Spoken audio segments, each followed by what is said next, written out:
Les bioprocédés, c'est assez complexe. Ça fait appel à des compétences très diverses. Donc l'intérêt en fait de cette alliance qu'on crée, c'est pas une alliance qui est fermée, c'est une alliance qui va être ouverte éventuellement sur d'autres partenaires, c'est de pouvoir en fait s'intégrer aussi avec les clients qui sont des industriels déjà présents dans les bioprocédés ou qui se diversifient dans cette nouvelle industrie. Et d'avoir en fait une expérience qui soit une expérience aussi assez fluide dans toute leur phase de développement.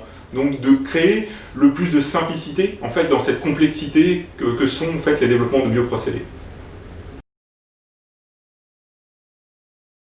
C'est déjà des rencontres, on se reconnaît depuis plusieurs années, on parle de notre métier, on écoute le métier des autres et on s'aperçoit qu'il y a des synergies et puis on peut faire des choses en symbiose.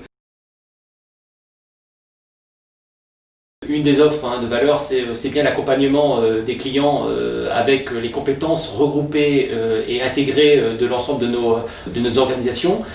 Donc les clients, c'est d'abord des clients industriels qui sont en recherche d'innovation de rupture et sur lesquels on peut les accompagner. Et puis deuxième chose, c'est bien de former les ingénieurs et les professionnels de ces mêmes clients et prospects pour qu'ils puissent accompagner leurs projets dans les sciences biotechnologiques de manière plus efficace et qu'ils puissent comprendre aussi les enjeux, autant les enjeux que les modalités, les moyens d'y arriver. C'est d'apporter tout ce qui va être formation, aider donc former par rapport à des projets où on va devoir former le personnel suite à une montée de technologies qui n'étaient pas maîtrisées.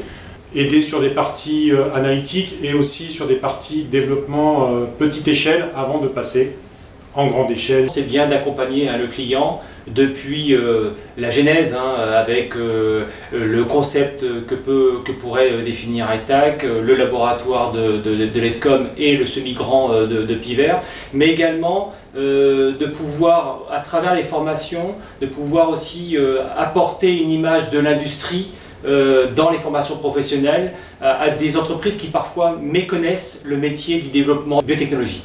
Ça va donc de l'idée, de bien définir l'idée, en fait, jusqu'à la concrétisation, en fait, jusqu'à l'industrialisation et la mise sur le marché. Donc cette complémentarité est très forte donc, avec l'ESCOM et Pivert pour en fait accompagner aussi sur la phase de développement. Une de nos ambitions est aussi la transmission. Nous sommes un groupe d'hommes et de femmes d'expérience et notre objectif est vraiment de transmettre le plus possible nos connaissances en fait, dans le domaine des bioprocédés et des marchés qui sont servis par les bioprocédés. Parce qu'il faut bien des murs, des salles, des amphithéâtres, des laboratoires pour exprimer toutes ces ambitions. Puis aussi des futurs ingénieurs, parce que ce qui est fait pour les industriels va diffuser auprès des étudiants qui seront les futurs industriels, en tout cas ces ingénieurs dont on a besoin pour ces projets dans les prochaines années. Et puis Bioscale, c'est un point de départ, c'est pas une fin en soi. Et l'idée, c'est de constituer ce réseau, de contribuer finalement à l'essor, parce qu'on est en plein essor en fait, des bioprocédés en France, et avec l'ambition d'aller au-delà de la France, en Europe, avec d'autres partenaires. Voilà, on veut vraiment insister sur le fait que c'est une alliance qui est ouverte, et on espère agrandir le cercle en fait, de ce réseau.